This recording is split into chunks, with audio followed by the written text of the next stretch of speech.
Live mula sa GMA Network Center, ito ang 24 Oras.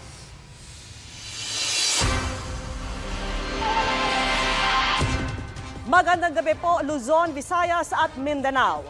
Napatakbo sa labas ng kani-kanilang bahay ang ilang taga-Navotas para takasan ang biglang pag-alingasaw ng kemikal na ammonia sa kanilang lugar.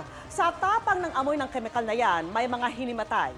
Ang ilang hayop na naiwan, bumula ang bibig. Ang nakalalasong kemikal ay tumagas mula sa ice plant na pag-aari ng pamilya ng ina ni Navotas Mayor Toby Tiangco. Humingi na ng paumanhin si Mayor at agad pinasara ang planta na katutok si Cedric Castillo. Nagiiyakan at nagsisigawan ang mga residente habang lumilikas mula sa R10 at North Boulevard sa Navotas kanina. Ang kalsada na puno ng mga tao, kabilang ang maraming bata at matatanda. Tumagas kasi ang ammonia mula sa TP Marcelo Ice Plant and Cold Storage. Nagkakagulo mga tao dito ngayon. Tingnan nyo ang nangyayari sa Marcelo ngayon. May mga anak po kami, gusto po namin mabuhay.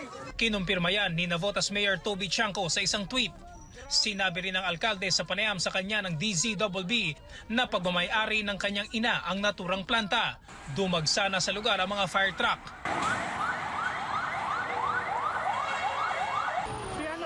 Sila Kelly, sila Jared, Jaden. Hindi makahinga. Kanya-kanyang takip sa ilong at bibig ang mga residente. Habang lumalakas daw ang alingasaw ng ammonia, may ilang nagtatakbuhan palayo. Tay, doon na tayo!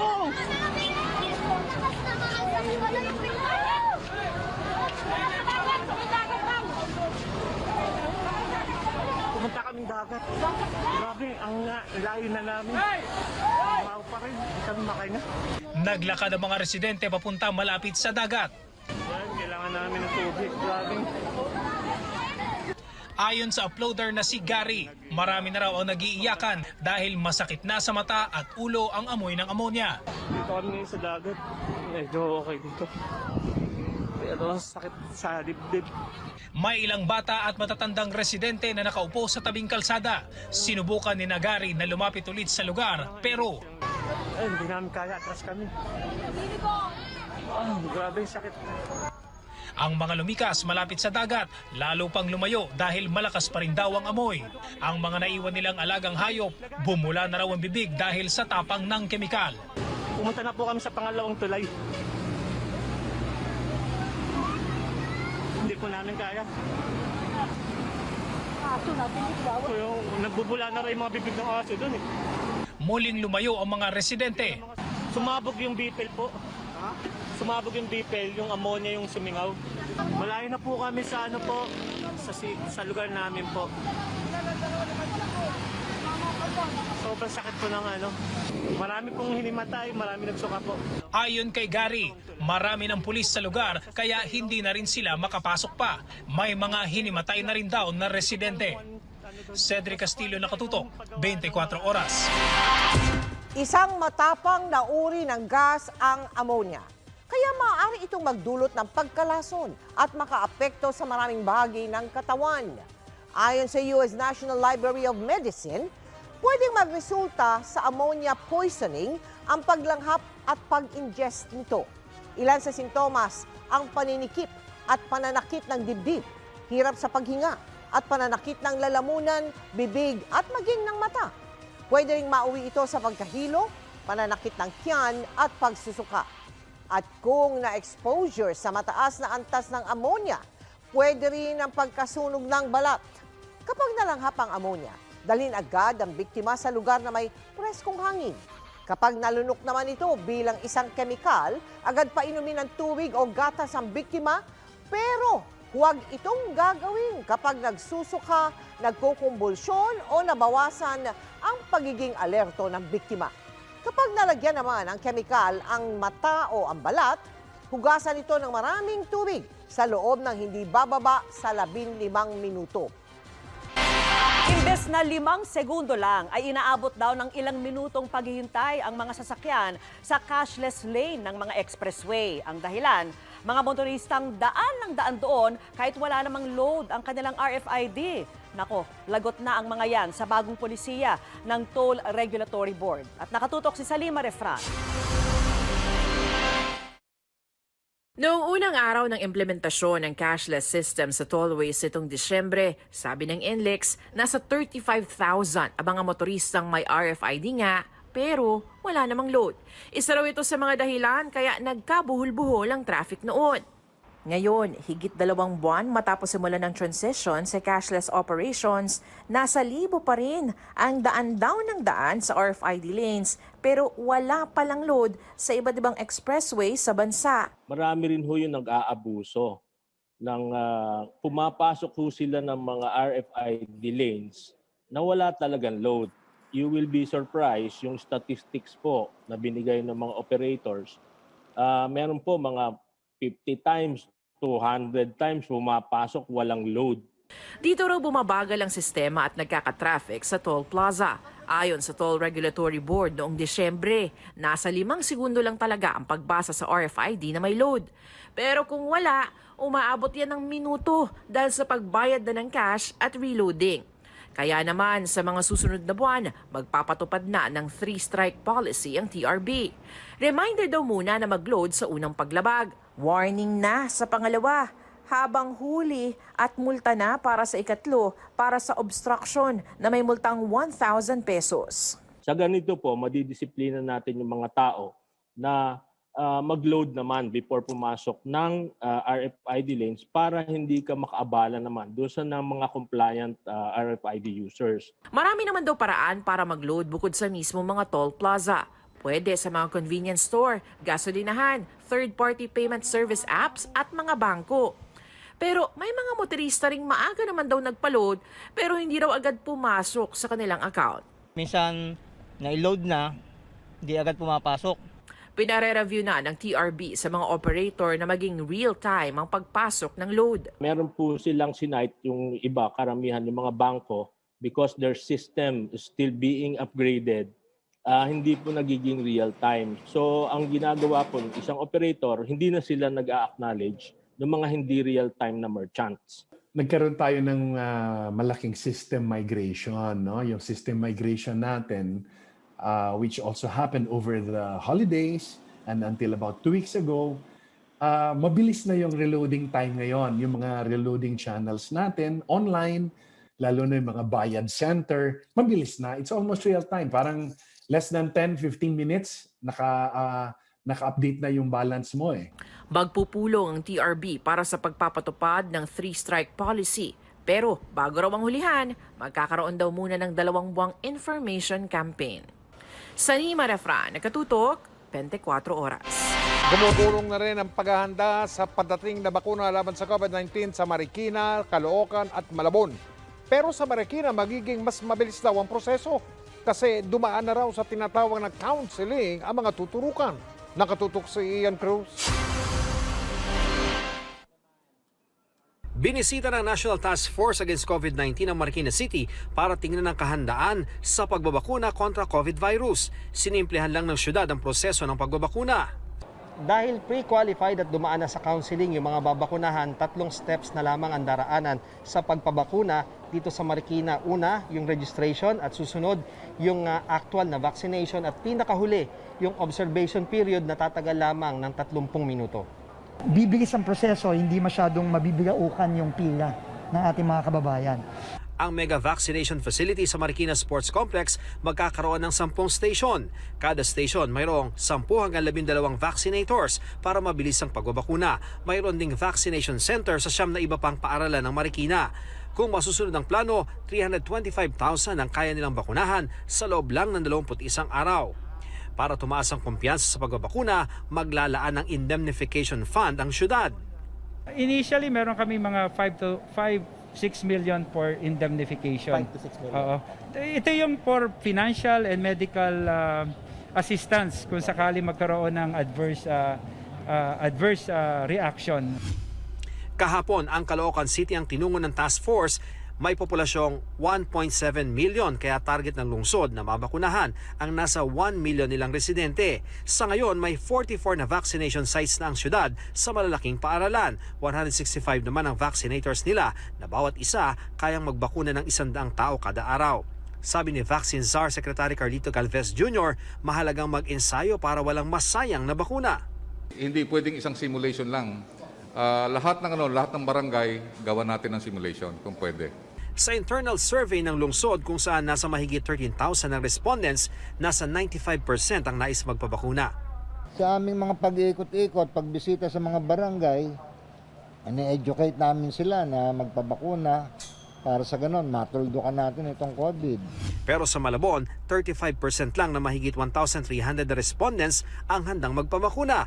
Kaya ang payo ng DOH, magsagawa ng town hall meeting para mapaintindi sa mga residente na ligtas ang bakuna. Siguro yung pong ating mga officials from the mayor, kami po sa City Health, magpapakita po kami na kami magpapabakuna nang sa ganun mawala po yung takot nila. 5 vaccination sites na may 11 vaccination team ang inihanda ng Malabon para mabakunahan ng target na higit 247,000 sa halos 400,000 na populasyon ng lungsod. Sa isang araw, maybe 1-1. 1-1-1-2. Ito kasi hindi man malaki ang populasyon natin eh. Ian Cruz, Nakatutok, 24 Oras. Sa ikatlong sunod na araw, mas mababa ulit sa 2,000 ang mga bagong kaso ng COVID-19 sa bansa. 1,266 ang naitala ng DOH ngayong araw. Umabot na sa 530,118 ang mga tinamaan ng sakit. 31,455 ang mga aktibong kaso o yung mga hindi pa gumagaling. Ang mga bagong nasawi sa COVID-19, ikalimang sunod na araw ng mahigit 50. 68 ang naitala ngayong araw, kaya sa kabuuan, 10,942 na ang mga namatay. Sa bilang naman ng mga nakarecover, 130 ang nadagdag. Umabot na sa 487,721 ang lahat ng gumaling. Ayon po sa DOH, 7 laboratorio pa ang hindi nakapagsumite ng kanilang datos. Narito po ang pinakasariwang impormasyon tungkol doon sa tumagas na amonya sa isang planta ng yelo sa Navotas. Humupa na raw po yung masangsang na amoy sa lugar, pero kinailangang itakbo sa ospital ang ilan sa mga empleyado ng planta. Nakatutok doon live ngayong gabi si Rafi Klima. Rafi. Ay, narito tayo ngayon sa labas ng planta kung saan nagkaroon nga ng leak ng ammonia kanina. Hanggang ngayon ay nandun pa sa loob ng compound itong mga bumbero at ilang mga emergency units, pati na yung mga ambulansya. Bagamat kanina ay sinabi medyo humupan ay yung matangsang na amoy ng ammonia. Talagang ngayon ay medyo naamoy pa rin natin yan. Pero ang sabi nga ng mga narito kanina ay hindi nakasintindi nung mangyari yung leak bandang pasado na sa 4 kanina. Marami pa rin ng mga aktibidad dito sa labas ng planta. Hindi talaga sinarado itong kalye at marami pang mga nagdadaang mga sasakyan at amoy na amoy nila yung ammonia. Depende sa ihip ng hangin. Ayon kay Navotas Mayor Toby Tiangco, 10 ang itinakbo sa Navotas initially kanina sa Navotas City Hospital matapos mahirapang huminga.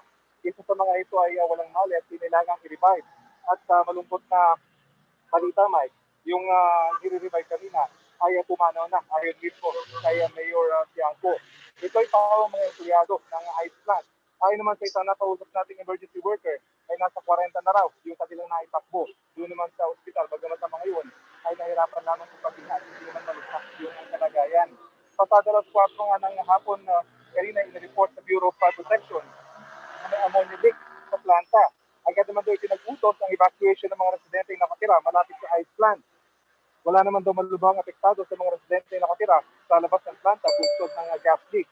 Matapos mapasok ng mga bombero ang planta, agad naman daw na isara ang mga safety valve, kaya humupa na yung masangsang na amoy dulot ng tumagas na ammonia. Ang liquid ammonia ay karaniwang ginagamit bilang refrigerant para makagawa ng yelo. Sa ngayon ay hinahanap na lang daw kung saan nagmula ang mismong tagas. Aminado naman si Mayor Tiangco na pag-aari ng kanyang mga kaanak ang naturang planta, kabilang na yung kanyang ina.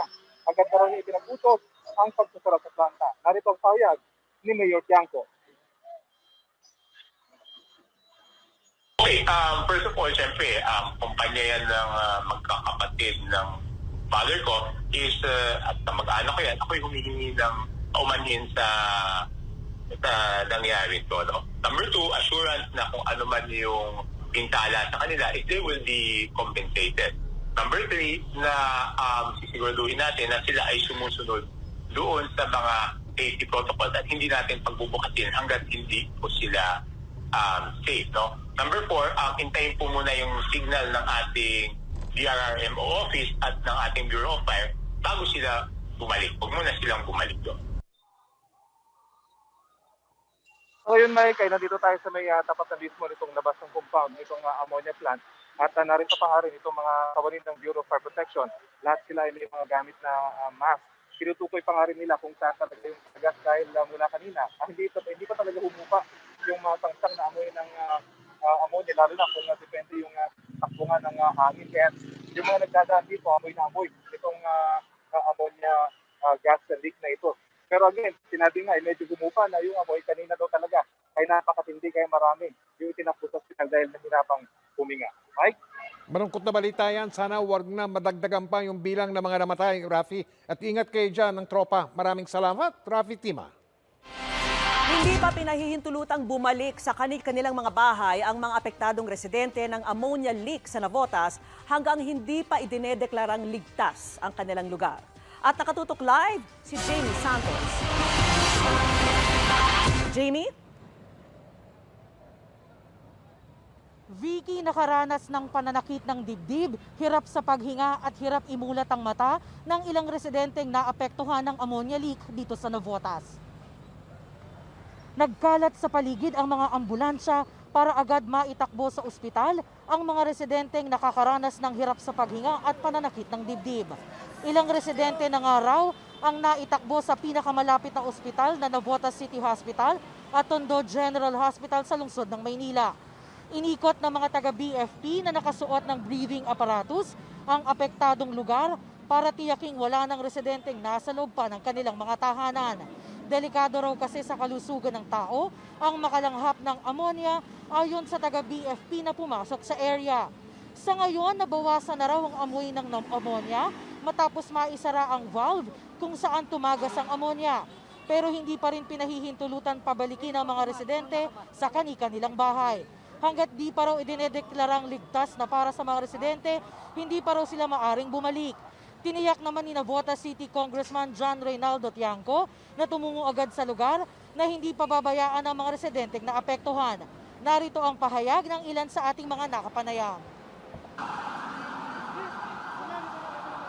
Sobrang sakit sa lalamunan at saka hindi na ako mabuksan ng mata ko. Yung anak ko nga nahihilo, pati yung panganay ko nga hindi ko makita-kita, may sakit pa naman sa puso. 1 minute lang, hindi na ako pwedeng pumasok pa. Parang mag-collapse na ako eh. Ang ginawa namin, naka-breathing apparatus kami, so kaya namin pumasok sa loob. Kaya lang limit na ang oras namin hanggang 15 minutes. Kaya nadali namin na i-survey loob, wala na kaming nakita. May konting amoy lang siya dito sa labas, pero doon sa residente wala kaming maamoy. Vicky, patuloy ang investigasyon sa pinagmulan ng ammonia leak dito sa ice plant. Vicky? Maraming salamat sa iyo, Jamie Santos. Isang Pinoy seaman ang patay at 3 iba pa ang sugatan matapos hampasin ng naglalakihang alon ang barko nila habang papuntang Canada. Ang misis ng nasawing seaman, hindi raw maiwasang magduda sa naging pamamalakad sa barko. At nakatutok si Chino Gaston. Buhay pang nadala sa infirmary ng barko ang seaman na si Jake Marinduque matapos tamaan ng higanting alon at humampas sa deck ng barko.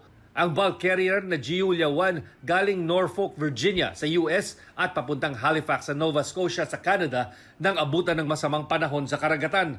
January 31 nang makarating sa asawa ni Jake ang insidente sa tulong ng manpower agency ng kanyang mister. Kinabukasan na lang pinaalam sa kanya na wala na ang asawa. Dumating po ako dun sa opisina. Saka lang nila sinabi na wala na siya.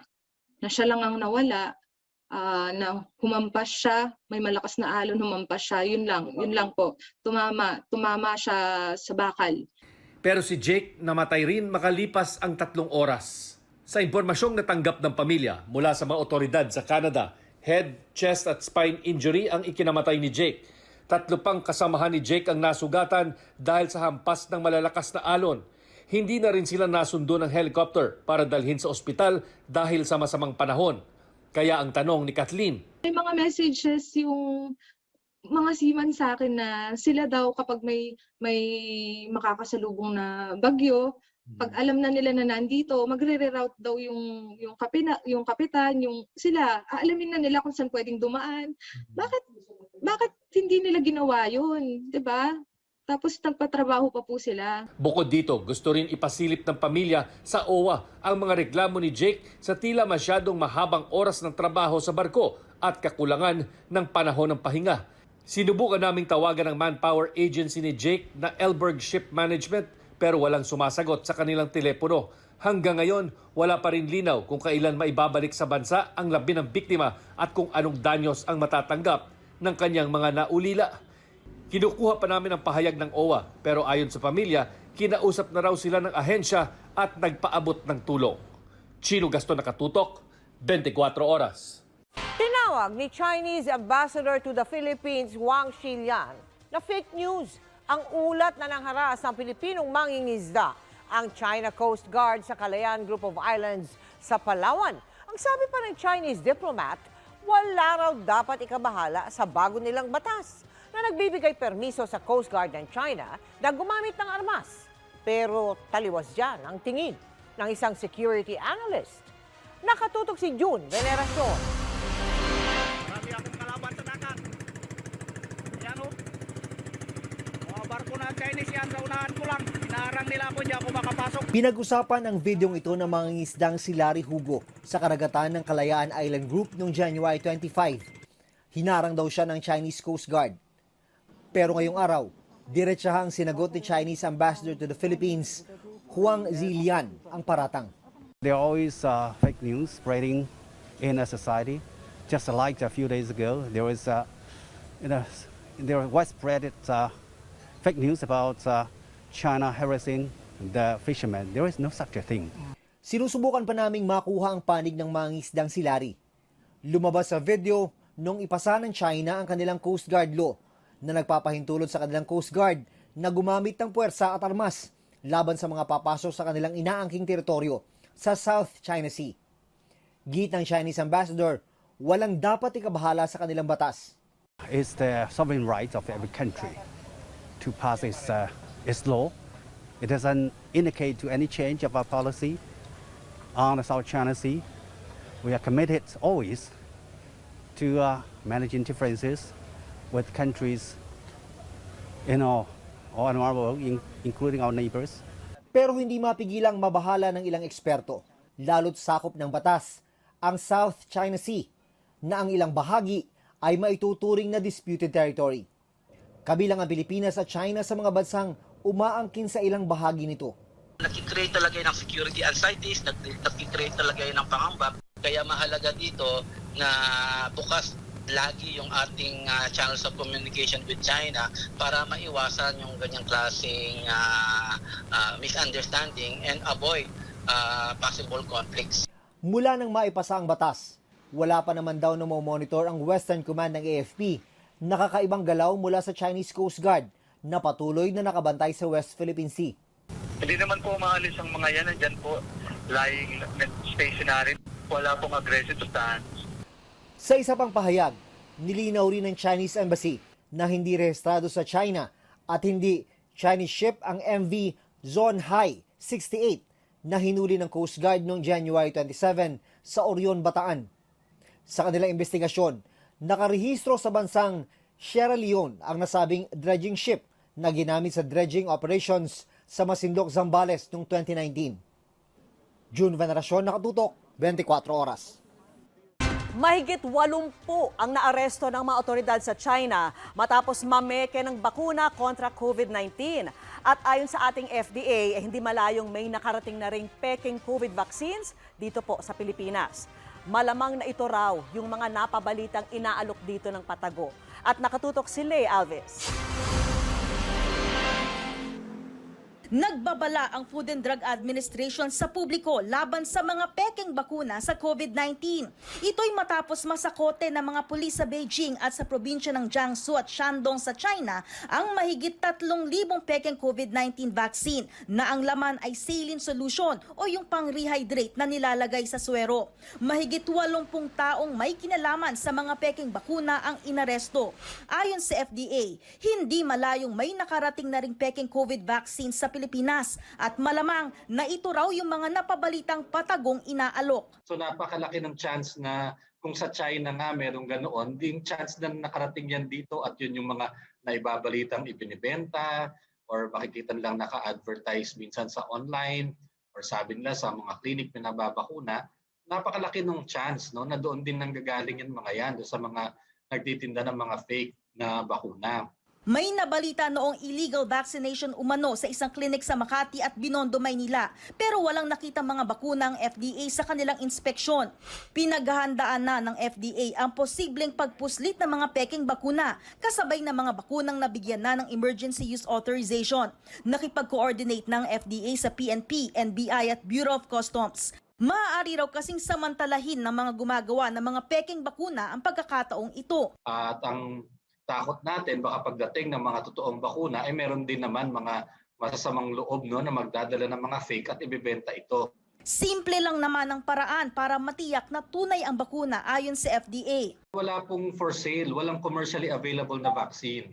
Ang vaccines na tunay ay maipapasok lamang po ng pamahalaan at saka ng kanyang mga partners. So DOH, the National Task Force at ang mga partners niya katulad po ng mga local government units. So ang bakuna po na tunay for COVID-19 ay maaari lamang matanggap ito dun sa mga vaccination centers na itatalaga at ide-designate ng Department of Health. At kapag narito na ang mga bakuna, panukala ni Dr. Ted Herbosa na consultant ng National Task Force Against COVID-19, sirain ang mga vial na pinaglagyan ng bakuna para hindi na i-recycle at pekein. Huwag daw sumugal sa bakunang di ka nakakasigurado dahil ang peking bakuna, kung di man walang epekto, ay maaari pang may masamang epekto sa kalusugan. Baka rin isipin mong protektado ka na, yun pala walang bisa ang itinurok sa'yo. Sa ngayon, tanging ang COVID-19 vaccines pa lang ng Pfizer, BioNTech at AstraZeneca ang nabigyan na ng emergency use authorization ng FDA. Nagsimula na rin ng FDA evaluation sa application ng Sinovac at Gamaleya dahil nakapagsumite na sila ng Phase 3 clinical trial data. Samantalang hinihintay pa ang datos ng Phase 3 clinical trial ng Bharat Biotech na nag-apply na rin para sa EUA. Lea Alves, Nakatutok, 24 Oras. Nahuli ka mang pagtilapon ng isang lalaki matapos siyang mahagip ng isang SUV sa lungsod ng Maynila. Ang biktima ay halos sa gitna na ng kalsada naglalakad ng madisgrasya kasi may sagabal noon sa bangketa. Panoorin natin tong pagtutok na ito ni Mark Salazar. Linggo ng madaling araw ito nangyari. Dalawang lalaki ang naglalakad sa Onyx Street, Barangay 775 sa Maynila nang mahagip ng mabilis na SUV ang isa sa kanila, si Romer Villas, 29 anyos. Sa lakas ng bangga, tumalsik siya ng ilang metro. Nahuli naman ng driver ng SUV at nagpapagaling ngayon sa ospital ang biktima na pamangkin ng kapitan ng barangay roon. Sa ngayon po nakakausap na siya. Yun nga lang po, siyempre, inaobserbahan po siya dahil ang tama ho ay sa sa atay yata yun. Kasi mukhang yun na yata ang operahan pag tsaka sa ulo. Balikan natin ulit ang kuha ng CCTV. Makikitang barado ang sidewalk at garahe naman ng tricycle ang roadside. Kaya halos nasa gitna na ng kalsada naglalakad ang biktima. Mabilis din ang takbo ng SUV. Hindi naman siguro dun sa ng tricycle. Hindi naman, no. Kasi talagang mabilis at... Sinisika pa naming makuha ang panig ng driver na nakipag-areglo na sa kampo ng biktima. Pero tila hindi sapat na leksyon ang nangyaring disgrasya dahil ganun pa rin naman ang road obstruction sa Onyx kanina. Mga junk shop sa tabing daan, nakaparadang mga tricycle sa kalsada, talipa pang sumasakop sa daan at mga lugar na kalahati na ng kalsada ang garahe ng mga residente. Kaya ang mga pedestrian naglalakad pa rin katabi ng dumaraang mga sasakyan. Yung iba ho talaga matitigas ho talaga yung ulo. Kaya minsan tinatawag namin na MTPB. para i-ano sila. Nakita niyo naman sa TV, talaga nakikipag-away pa yung mga kiniklear natin. Kung sa kanila nga ho nakikipag-away, lalo na ho kami dito sa barangay ang hindi aawayin. Lalo na ako'y kulang din sa tao. Kulang daw ang tauhan ng barangay para mag-clearing operation ng sila-sila lang. Hindi ho natin makontrol talaga kasi yan lang talaga din ang ano nila. Pag inano ho namin, sabihin nila, ano ibibigay naman ninyo sa amin? Lalo't yun lang din naman ang hanap buhay nila. Junk shop nga ho, tsaka tricycle driver lang din ho yung mga trabaho rito. Kinukuhanan pa namin ng reaksyon ang Manila City Hall. Mark Salazar, nakatutok, 24 oras. Kinaaliwan online ang language lesson ni Solen Yusuf at Nico Bolsico sa anak nilang si Baby Tilan. Hindi lang isa, kundi 4 na lengguwahe ang ini-introduce nila sa kanilang anak. Makichika kay Nelson Canlas. Marami ang sumusubaybay sa cute baby ni Solen Yusuf at Nico Bolsico na si Tilan. Hundreds of thousands ang like na isinusukli ng netizens sa nakakabaliw na kakyutan ni Tilly Balls. At sa post na ito ng Daddy Nico ni Tilan, tila nag-wild ang netizens sa panggigigil sa bagets. Halos aabot sa 1 milyon ang likes nito. Sa caption ni Nico, sinabi niyang kapag kinakausap daw ng iba't ibang lengguwahe ang inyong baby, siguradong lalawak ang vocabulary niya. 4 kasi ang lengguwahe nilang mag-asawa. English. I take it you loved it? Filipino. Managinip na aking mahal. French. Allô, y a quelqu'un au téléphone, vous m'entendez? At Espanyol. Una mesa, con la izquierda. Ito ang sinasabi ni Tilan kapag may nakita siyang interesting. Kapag naglalakwat siya. Kapag busog na siya. Kapag gusto pa ng playtime. At kapag sinasabing, quiet lang. Hinashtag nga ni Nico na binary at Morse code ang video na ito. Hindi man maintindihan ang sinasabi ni Baby, malaking tulong ang video na ito sa mga nalulungkot. Sa mga bagot, ang sagot ni Tilan, Nelson Canlas, updated sa Showbiz Happenings. And that's it for my chika from home ngayong Wednesday night. Ako po si Iya Arellano. Miss Melser, Mike, Miss Vicky. Wow! Thanks, Iya. Salamat, Iya. Wow! From add to cart to add to heart. Ganyan nagsimula ang forever ng isang rider at kanyang customer.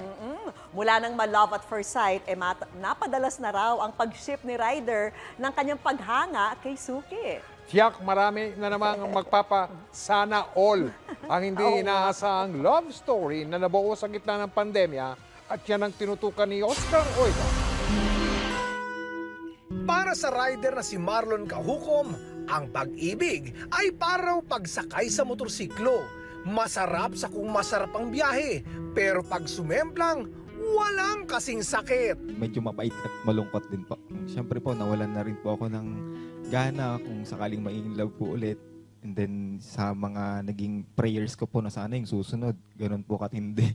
Sabi ko nga po, sana yung susunod is yung talagang pinagdasal ko na talagang at the same time po yung pipiliin ko is yung pipiliin din po ako. Mangilang beses na siyang nabigo sa pagmamahal kaya minabuti niyang mag-focus na lang daw sa kanyang trabaho bilang delivery rider. Ang di niya alam, ito pala ang maghahatid sa kanyang happily ever after.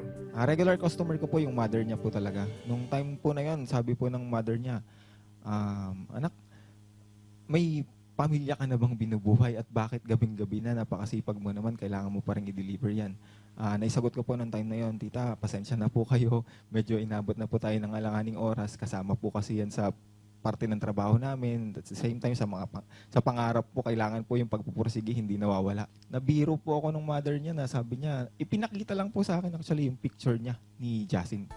Kalaunan, napaghatiran din niya ng parcel ang tinutukoy na anak ng kanyang customer na si Jason May Benito. At na love at first sight na daw siya kaagad. Bukod sa maganda na, mukhang napakabait pa raw nito. Hanggang sa mapadalas na raw ang paghahatid niya ng parcel sa bahay ni Jason. Minsan nga kahit wala naman talagang i-deliver. Gumagawa po ako ng paraan. Kunyari po, nagpupunta ako sa bahay nila, nagtatanong ako ng mga tao na kahit nakilala ko naman po, habol ko lang po talaga nung time na yun, makita lang siya. Ito raw ang nagbigay daan para mapalapit sila sa isa't isa. Naging magkaibigan hanggang sa magkaibigan na. Sobrang bait niya po, tapos pares po kami ng gusto, nagkakasundo po kami, and pati parents ko po, liniligawan niya kasi di ba po yung ibang lalaki hindi na po ginagawa yun. Crush mo ba siya? Crush mo? Opo. Kaya ang dating add to cart lang ni Jason, naging add to heart na.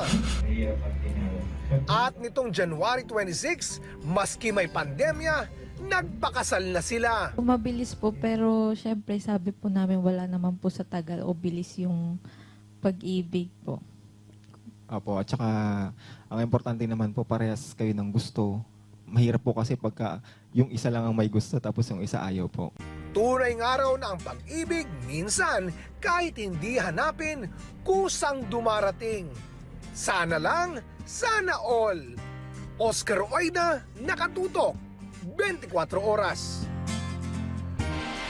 Mabuhay ang bagong kasal. Nakakaingit naman. Tama ka, Oscar. Sana all. Ba? Pati ako Hugot yan, tinatamaan niya. Malapit ng Valentine's Day. Oo, Kaya nga malamig nakaano na na naman. Si Yan, ang mga Carmelo. balita ngayon, Miyerkules. May hugot. Ako po si Mel Tiangco. Ako po si Vicky Morales. Ako po si Mike Enriquez. Buong puso para sa Pilipino, ito ang GMA. Walang kinikilingan, walang pinoprotektahan. Walang kasinungalingan, serbisyong totoo lamang. At dahil hindi natutulog ang balita, Nakatutok kami 24 oras. Hindi natutulog ang mga balita. Kaya para sa pinakasariwang balita, mag-subscribe kayo sa aming YouTube channel. Para sa mga kapuso abroad, pwede nyo rin kaming makasama sa GMA Pinoy TV at sa www.gmanews.tv.